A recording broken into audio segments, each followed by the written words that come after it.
झारखंड के दारुल हुकूमत रांची में आज नमाज पढ़ने के लिए असेंबली में कमरा अलॉट करने के मुद्दे को लेकर खूब घमसान हुआ। एहतजाज के दरमियान झारखंड असेंबली में नमाज के लिए कमरे के मुद्दे का दायरा बढ़ता ही जा रहा है। बिहार में भी ऐसे ही मांग उठने लगी है। हालांकि पूजा पाठ या फिर किसी मजहबी मकासद से कमरे की मांग को बिहार असेंबली के स्पीकर ने सिरे से खारिज कर दिया है।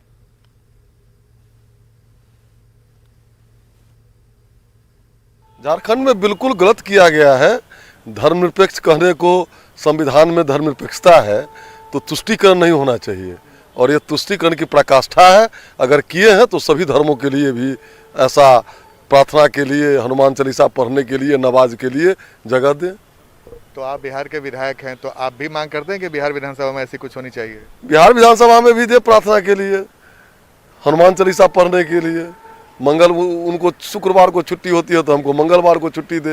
बिहार विधानसभा लोकतंत्र का सबसे बड़ा मंदिर है और सभी के मन में ये भाव है कि इस मंदिर का हम पुजारी बने, तो जो भी पुजारी बनना चाहेंगे उनको जगह देने में हमें कहीं कोई प्रॉब्लम नहीं है। बिहार विधानसभा में तो देखिए पहले से ही विश्वकर्मा पूजा होता है, सरस्वती पूजा होता है, नमाज भी अदा होता है। कभी यहाँ लोगों को कोई प्रॉब्लम नहीं है। जो जिस तरह से भावना प्रकट करना चाहते हैं उनको स्वतंत्र।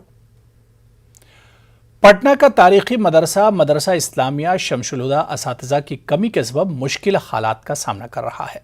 हालत यही कि मदरसे के जूनियर सेक्शन में तलबा के दाखिले को बंद कर दिया गया। पहली क्लास से फौकानिया तक के तलबा को पढ़ाने के लिए सिर्फ एक टीचर मौजूद है। इसी तरह मदरसे का सीनियर सेक्शन जहां मौलवी से फाजिल तक की पढ़ाई होती है, लेकिन टीचर के नाम पर सिर्फ 3 लोग मौजूद हैं। खास बात यह कि बाकी ओहदे बरसों से खाली पड़े हैं जिन पर बहाली नहीं की जा रही है। वाज़ेह कि बिहार का वाहिद मदरसा है जो पूरी तरह से सरकारी है। मदरसे के प्रिंसिपल के मुताबिक हुकूमत से इस सिलसिले में बार बार मुतालबा किया जा रहा है, लेकिन कार्रवाई के नाम पर कुछ नहीं हो रहा है। माहिरीन तालीम ने नीतीश हुकूमत को इस जानिब फौरी तौर पर पहल करने की अपील की है।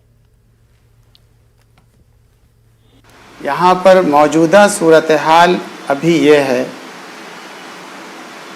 कि हर साल असातिज़ा के सुबुकदोश होने की बिना पर जो जगहें खाली हो रही हैं वो अभी तक दोबारा भरी नहीं जा सकी हैं। यहाँ पर असातिज़ा की कमी बहुत ज़्यादा महसूस की जाती है।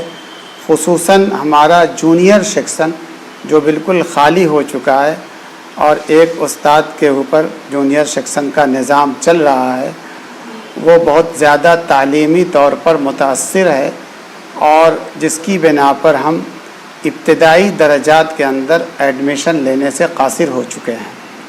इसी तरह से हमारा सीनियर सेक्शन है। सीनियर सेक्शन के अंदर भी असातिज़ा की कमी है, लेकिन किसी तरह से बमुश्किल हम तमाम काम को अंजाम देने की कोशिश कर रहे हैं। जहाँ तक तालीमी उमूर का ताल्लुक़ है तो यहाँ पर फौकानिया से तहतानिया से लेकर के फौकानिया और मौलवी से लेकर के फाजिल तक की तालीम दी जाती है। तो वहीं उर्दू के नाम से मंसूब बिहार हुकूमत की वाहिद गवर्नमेंट उर्दू लाइब्रेरी क्या बंद हो जाएगी? ये सवाल मुहिब्बाने उर्दू के दरमियान सुर्खियों में है। दरअसल मामला उर्दू लाइब्रेरी की तश्कील के साथ साथ मुलाजमीन की तकर्री से जुड़ा है। लाइब्रेरी में फिलहाल 2 मुलाजिम मौजूद हैं और वो भी मार्च 2023 में सुबुकदोश होंगे। तारीखी लाइब्रेरी में भी मुलाजमीन को बहाल नहीं किया जाना अपने आप में एक बड़ा सवाल खड़ा करता है। देखिए पटना से हमारे नुमाइंदे महफूज आलम की ये खास रिपोर्ट।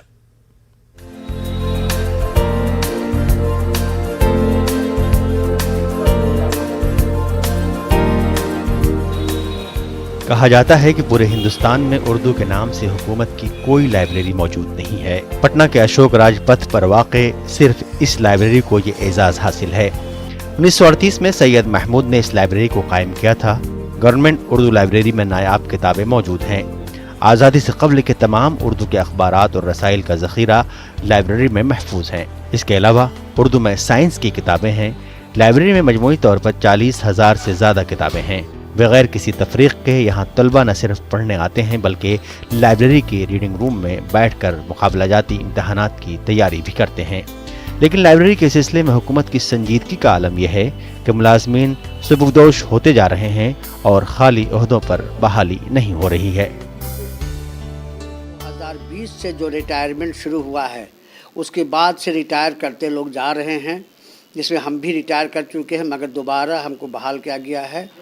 اور اس کی کمی کی وجہ کر ہم لوگ سروس کے معاملے میں بہت کمزور پڑ رہے ہیں، اس لیے کہ اب ہمارے ہاں 2 ملازم موجود ہیں۔ ایک فیاض صاحب کا پچھلے دنوں اپریل میں انتقال ہو گیا، اور اب 2 سال کے اندر میں اگر بحالی نہیں ہوئی تو جتنے بھی 2 ہیں وہ بھی ریٹائر کر جائیں گے۔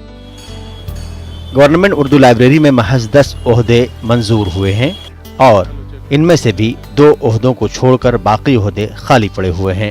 جو 2 لوگ لائبریری میں کام کر رہے ہیں وہ بھی 2023 میں سبکدوش ہو جائیں گے۔ ایسے میں لائبریری کو چلانا مشکل ہو جائے گا۔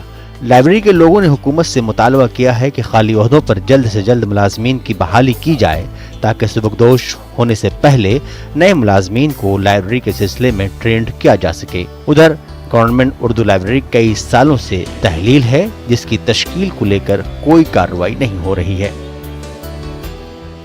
سب سے بڑا مسئلہ یہ ہے کہ ہمارے یہاں